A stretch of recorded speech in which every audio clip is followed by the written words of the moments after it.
Sur cette vidéo de révision, on va parler des acides forts, des acides faibles et de la notion de Ka et de pKa au programme de terminale. Donc on va parler d'acides faibles principalement parce que les acides forts, je rappelle, se dissocient entièrement dans l'eau avec la notion de pKa. Alors on va commencer par rappeler ce qu'est un acide. Un acide est une espèce chimique, solide, gazeuse, qui peut se dissocier dans l'eau, puisqu'on étudie en terminale les acides en solution aqueuse, pour transférer, perdre un proton H+, à la base conjuguée à la base qu'est l'eau, et on obtient sa base conjuguée, plus l'ion oxonium, H3O+, alors tout ça en solution aqueuse, évidemment. Tout ça pour obtenir sa base conjuguée, et donc on a la formation d'un couple acide, AH, et de sa base conjuguée, A-. Ce couple acide et sa base conjuguée peut réagir avec une autre base et un autre couple. Par exemple, ici, dans ce cas-là, c'est le couple de l'eau avec l'acide de l'eau et la base qui est ici. On entend le chat qui rentre. Donc voilà deux couples acide-base avec ici l'acide 1 qui peut réagir avec la base, en bleu, d'un autre couple qu'on va appeler B2 pour donner un nouvel acide, le plus connu, l'ion oxonium, et la base conjuguée de mon couple numéro 1. Voilà.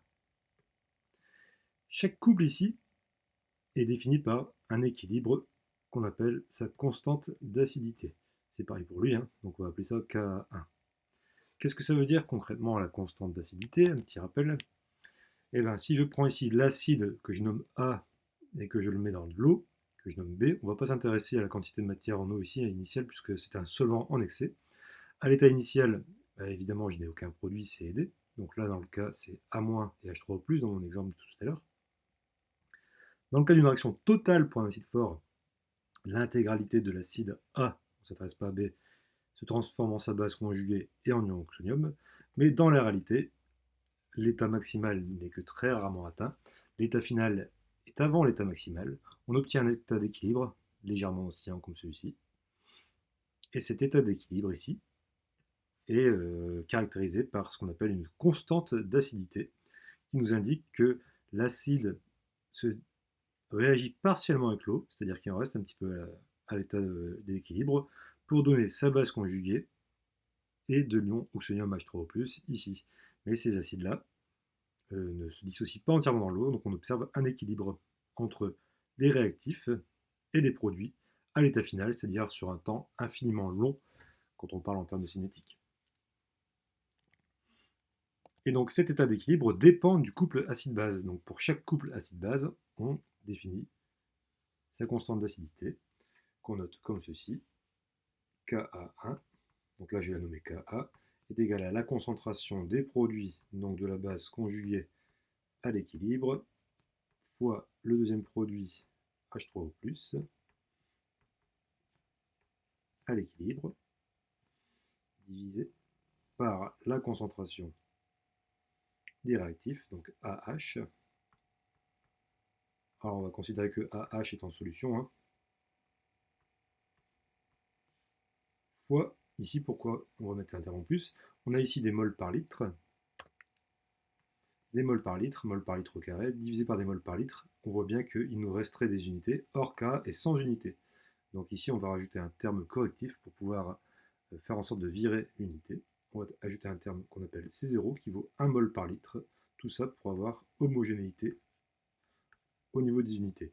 Donc ça, si vous ne comprenez pas, c'est pas trop grave, ce qui est important c'est de savoir que le K, c'est le produit, les concentrations de produits par les réactifs, à l'équilibre évidemment. Petite parenthèse qu'on n'aborde pas souvent en cours, si, donc là on va s'astreindre à ne pas le faire, si par exemple on avait ici la présence d'un diacide avec la formation par exemple de deux bases et de deux ions oxonium, alors il faudrait mettre ici le 2 comme ça en exposant. Donc ça, on le reverra dans un cours prochain, sur les équilibres dans un cas général, mais ça, pour l'instant, on ne va pas s'y intéresser. On va considérer que des monoacides pour l'instant. Donc voici la constante d'acidité, et ce chiffre nous indique quel état d'équilibre atteint l'acide. Quel état d'équilibre comme ici. L'inconvénient avec ce chiffre, c'est que c'est un chiffre en puissance de 10 assez difficile à appréhender. Donc on peut utiliser la fonction log pour déterminer le pKa, qui est défini comme moins log du Ka. Donc c'est un logarithme de base 10. Et le pKa nous donne un chiffre souvent compris entre 1 et on va dire 20. Et donc ce sont des chiffres plus simples. Donc ça sert vraiment à simplifier la lecture du Ka. À l'image du pH, le potentiel hydrogène, qui est égal à moins log de la concentration en H3O+. La concentration en H3O+, est souvent donnée avec des puissances de 10, par exemple 3,4 fois 10 puissance 5, moins 5, pardon. Ça nous donne des chiffres qui sont compliqués à manipuler. Donc on a inventé la notion de pH en utilisant la fonction logarithme pour avoir des chiffres qui là sont compris entre 0 et 14 dans l'eau. Donc là aussi, c'est pour simplifier.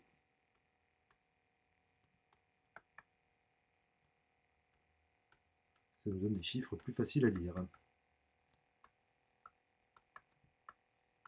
Voilà.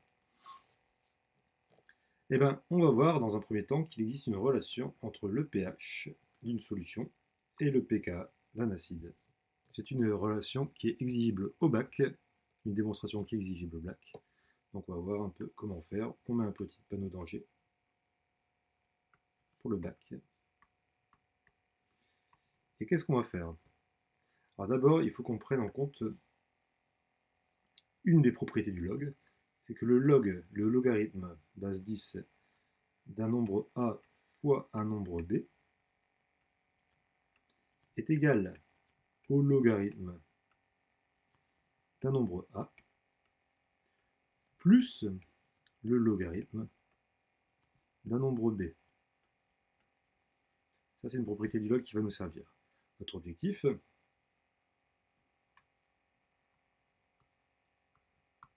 ben, on veut le pH en fonction du pKa d'un couple acide-base, pour savoir comment se comporte un couple acide-base selon le pH dans lequel il se trouve en solution. Donc là, on va prendre l'expression du Ka, qui est ici, et on va passer l'intégralité de cette formule ici au log. Donc très simple, je réécris mon expression en rajoutant la fonction log. Donc, j'ai log de Ka est égal à log de quoi? Le log de tout ça. Donc c'est le log de la base conjuguée en concentration à l'équilibre fois la concentration en H3O+, quand on a atteint évidemment l'équilibre, divisé, on va s'arrêter ici pour la division exprès par la concentration en acide à l'équilibre. Voilà, le log. Alors j'ai arrêté exprès ma fraction ici, hein, j'ai le droit, puisque ici on a un fois. Et qu'est-ce que j'ai? Eh bien, cette partie-là, ça sera mon nombre A. Cette partie-là, ce sera mon nombre B. Donc je peux transformer la multiplication ici en addition grâce aux propriétés du log. Et je remarque une chose, c'est qu'ici j'ai l'expression de la concentration en H3O+, qui est fonction liée au pH. Donc ici, je vais pouvoir voir que j'ai le pH. Et là, j'ai le log de K, qui est lié au pK. Donc ici, je vais pouvoir avoir le pK. Nous, ce qu'on veut, c'est le pH en fonction du pK. Alors, ce qu'on va faire déjà,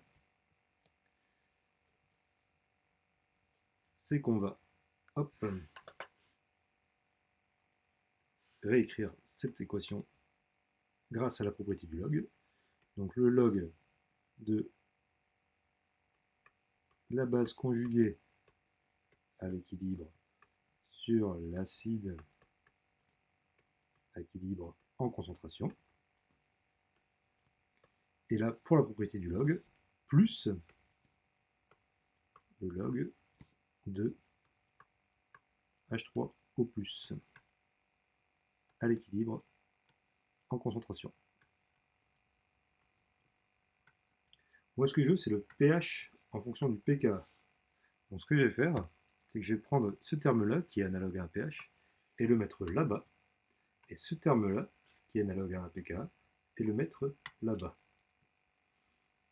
Rappelez-vous, quand un terme positif passe de l'autre côté de la barrière du égal, il devient négatif. Là, j'ai un plus, il va devenir négatif. On va réécrire ça.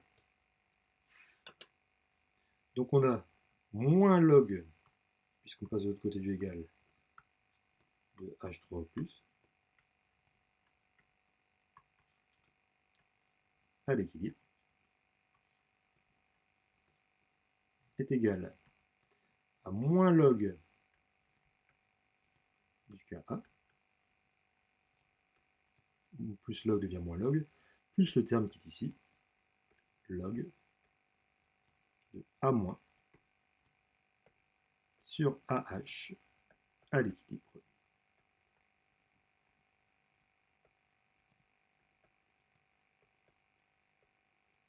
Et là, qu'est-ce qu'on remarque? Eh bien, ici, j'ai l'expression du pH. pH égale moins log de H3+. Là, j'ai l'expression du pKa, égale pKa, plus le log de A- sur AH en concentration à l'équilibre.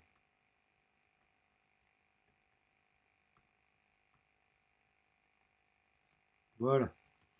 Voici la formule qu'il faut savoir redémontrer dans le cours. Alors, certains exercices plus difficiles vous demandent de manipuler cette équation. On va en parler, même si je doute que ça tombe souvent, mais bon, soyons fous. On va utiliser une propriété du log, la fonction, si vous voulez, je ne sais plus comment on appelle ça en maths, mais la fonction réciproque du log, c'est que si je fais 10 puissance logarithme d'un nombre a, c'est-à-dire que si j'élève à la puissance de 10 un logarithme, alors j'obtiens ce nombre a. Pourquoi je fais ça? Dans certains exercices, on vous demande d'exprimer a- sur AH en fonction du reste.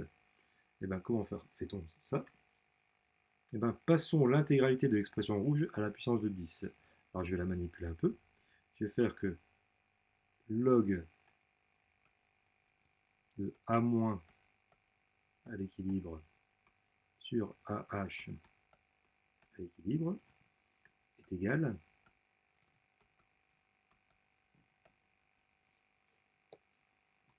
à pK, à pH, pardon, excusez-moi,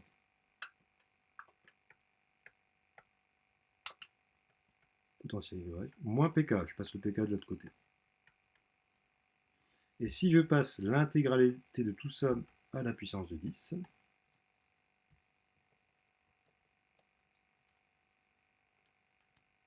eh bien, j'obtiens que le rapport de la base conjuguée à l'équilibre en concentration, c'est-à-dire la proportion de base conjuguée par rapport à son acide du même couple, la proportion, se calcule simplement. Puissance de 10, donc 10 puissance log, le log disparaît. Et là, puisque je mets tout ça à la puissance de 10, je mets tout ça à la puissance de 10, égale à 10 puissance pH moins pKa. Donc si en DS on vous donne le pH et le pKa, le pH et le pKa, alors vous pouvez connaître la proportion de base dans un milieu par rapport à l'acide du même couple. Ça arrive dans certains exos. C'est une extension finalement de la relation qui est là. On va s'attarder sur ce qui nous intéresse pour cette relation. Cette relation nous permet d'écrire ce qu'on appelle des diagrammes de prédominance.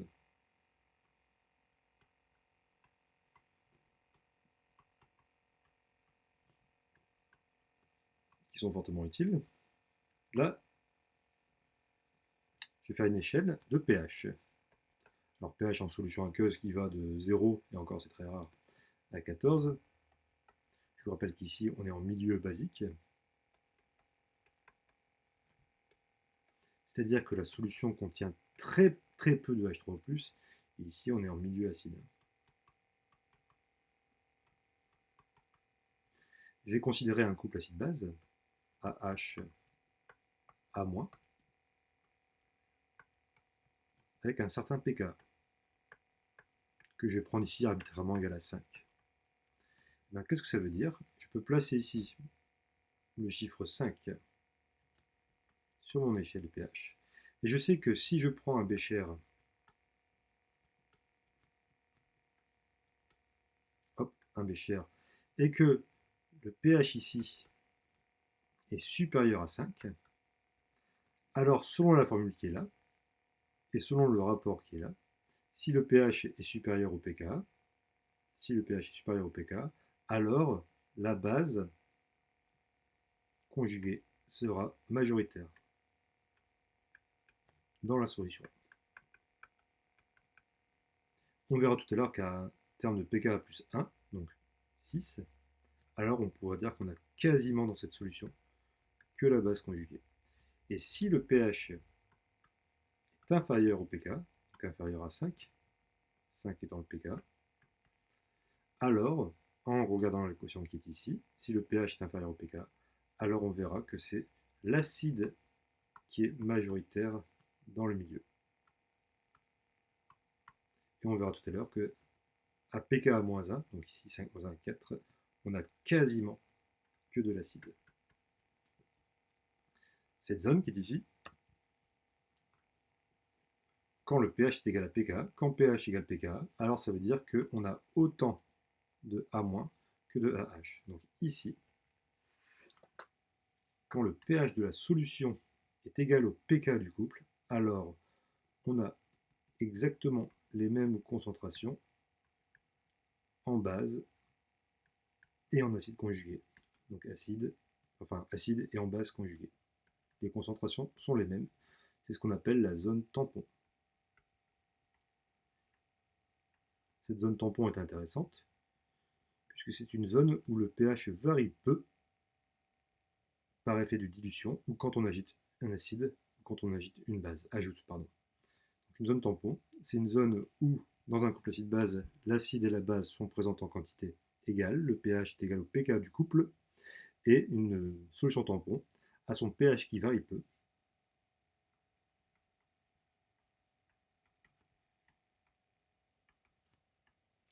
par effet de dilution ou par effet d'ajout d'un peu d'acide ou de base. L'intérêt d'une zone tampon, d'une solution tampon, c'est que comme le pH varie peu, ça nous permet de mettre dedans des molécules qui sont stables au pH désiré. Et donc ça a une utilité particulière en médecine, où par exemple certains principes actifs sont stables qu'à certains pH. Alors on met ces principes actifs dans une solution tampon adaptée au pH voulu, et on sait que par effet de dilution, le pH se maintiendra, et donc le principe actif restera sous sa forme stable en solution. Voilà tout ce qu'il faut un peu savoir sur les pH et les pK pour les pharmacies de base. Maintenant, on peut aller un peu plus loin et s'intéresser au diagramme de distribution. Alors je préfère dire tout de suite que ce que je vais faire là est dans la limite du hors programme. Donc si jamais vous avez la flemme, vous pouvez arrêter la vidéo ici.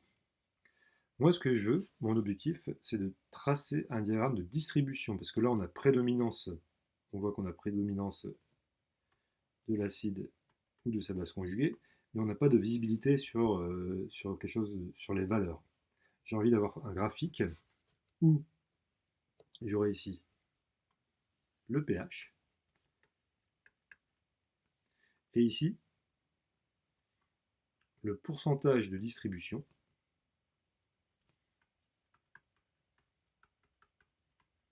entre l'acide et sa base conjuguée. En gros, savoir en fonction du pH qui est majoritaire ou qui est minoritaire, un peu comme dans le diagramme du pH, mais là avec des notions de pourcentage. Alors comment je vais faire ça? Donc là, ce qui est intéressant, c'est de faire une démonstration qui n'est pas forcément au programme, mais par contre, l'exploitation du diagramme en question est au programme. Donc je vous conseille quand même de rester avant la fin, jusqu'à la fin. Donc on va ici écrire une équation de réaction entre un acide et l'eau.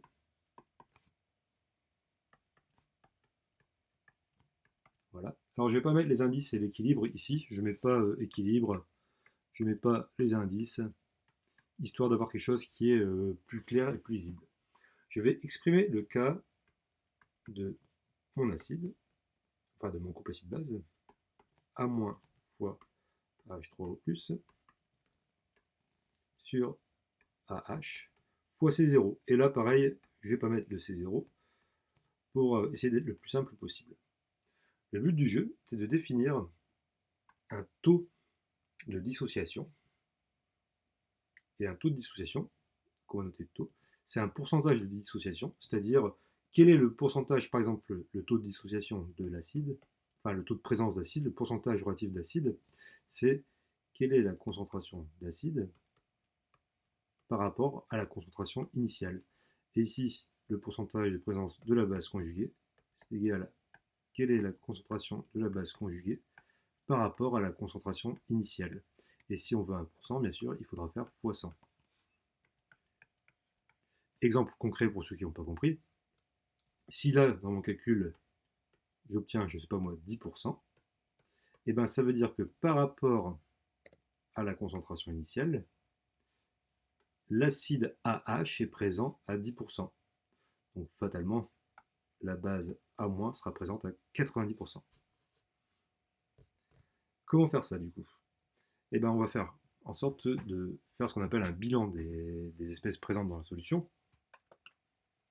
Alors je peux faire ici, si je veux, un tableau d'avancement, mais il suffit de se dire que la concentration initiale, ce que je mets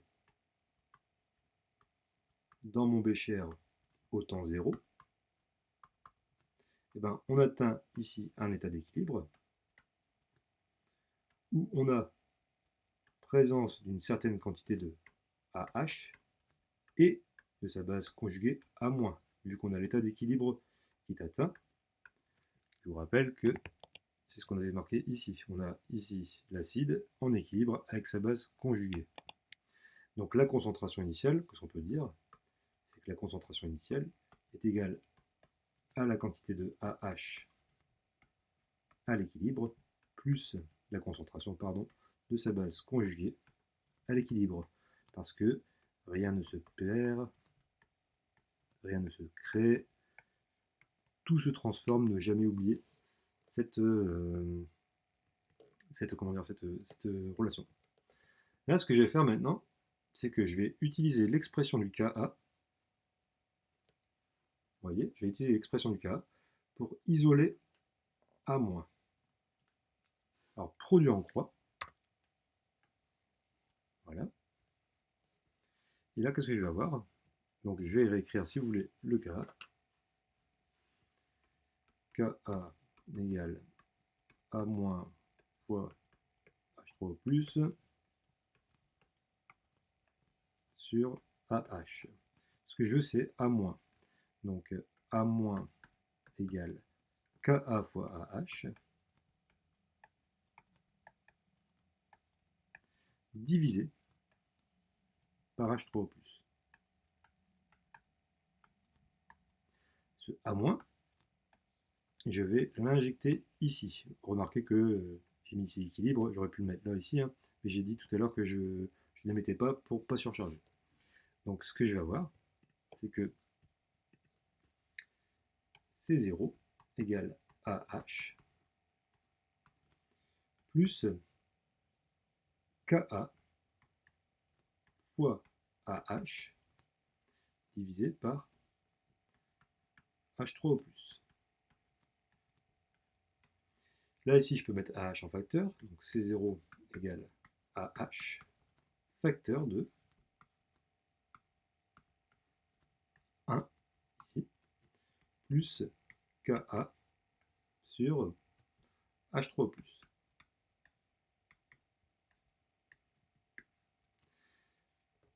Regardez une chose, c'est que ici, mon alpha AH, c'est-à-dire l'abondance relative de l'acide, est donné par AH sur C0.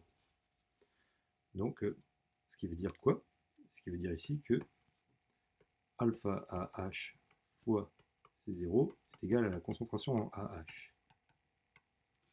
C'est ce que je vais inclure ici. Donc C0 égale alpha fois excusez-moi, je regarde ici, est-ce que je ne me trompe pas? Ouais, voilà, alpha fois C0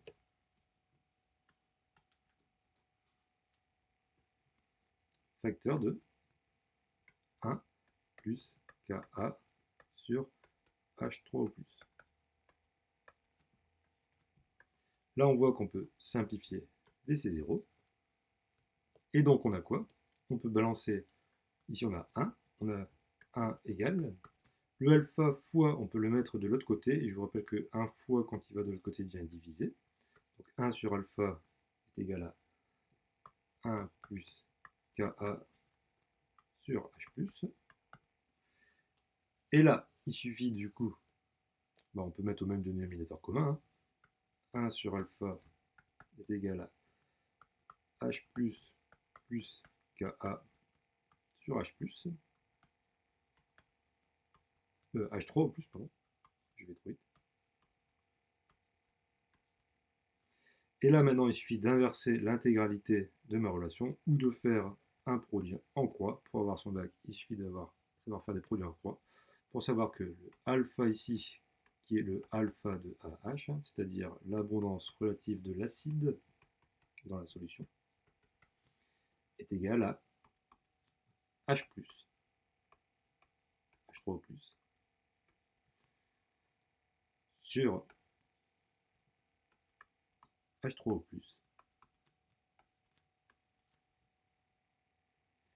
plus le K de l'acide.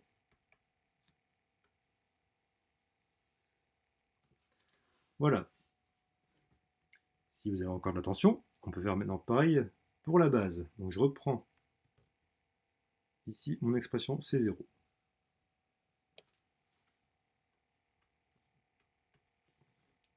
Est égal à la concentration en acide plus la concentration en base conjuguée. Je vais reprendre l'expression de mon cas.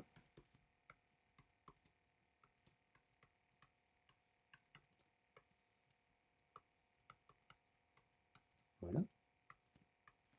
Et cette fois-ci, ce que je veux, c'est AH égale. Donc là, je fais un produit en croix.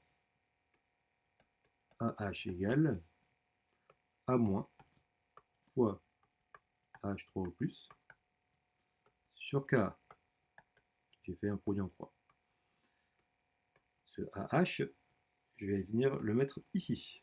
Donc C0 égale A- fois AH3O+, sur K plus A-, qui est ici. Voilà. Là, je vais mettre A- en facteur. C0 égale A-, facteur de, là, ici j'ai un 1 plus H3O+, sur Ka.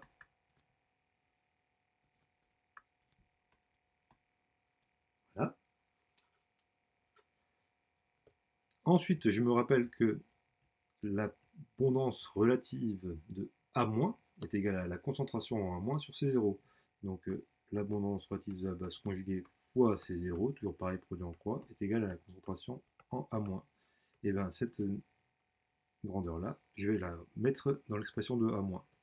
Ce qui veut dire que donc alpha A- c'est 0. Ici, je vais mettre que C0 égale alpha A- fois C0, facteur de 1 plus H3O+, sur Ka.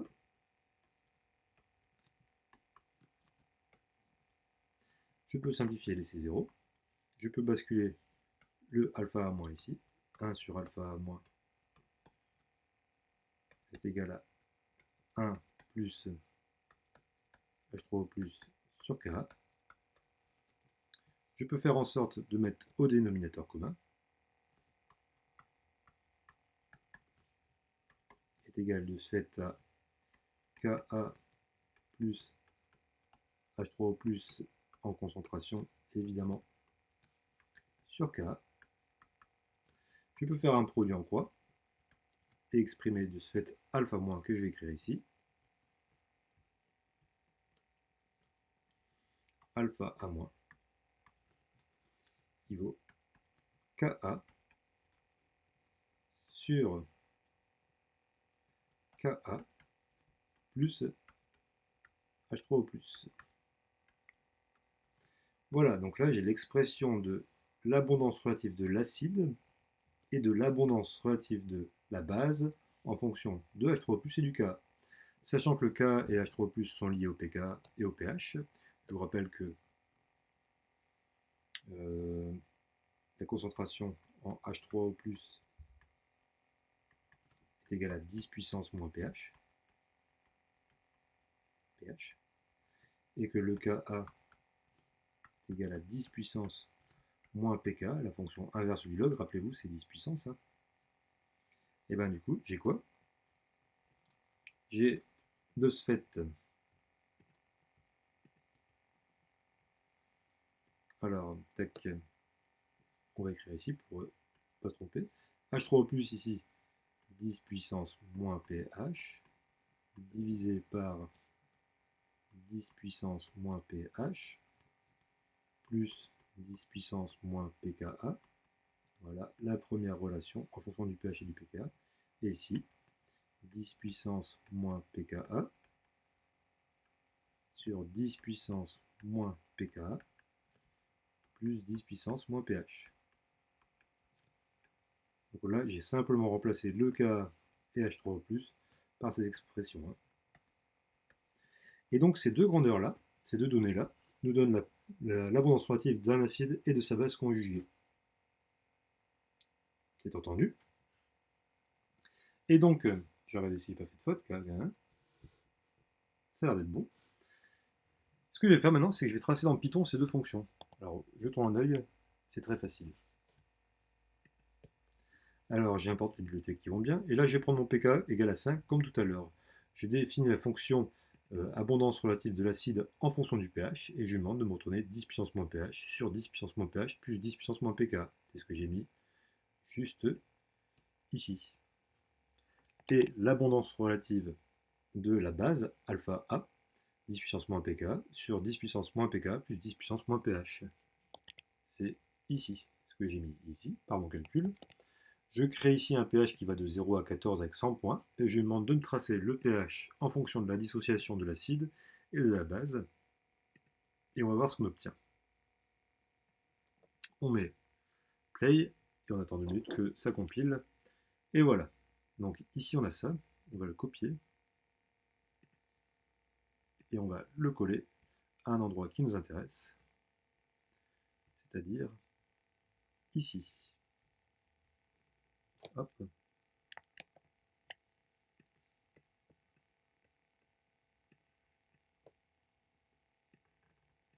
Alors ça, c'est un diagramme qu'il faut savoir, par contre, exploiter.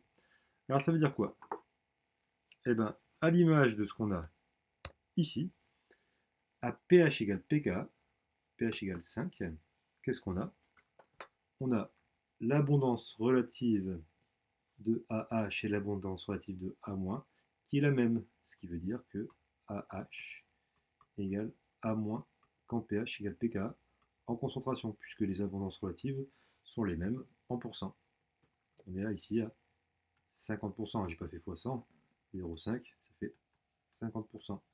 Ça veut dire qu'on a moitié de H et moitié de A- à pH qui vaut pK de l'acide, ici c'est 5. On voit qu'à pH supérieur à 5, eh ben, j'ai effectivement majoritairement l'espèce A-. Et on voit, et donc vous voyez ici, la H est quasiment pas présent. Et on voit ici qu'à pH inférieur au pK, et ben en bleu, on a prédominance de l'espèce AH. Donc ce diagramme qu'on appelle le diagramme de distribution,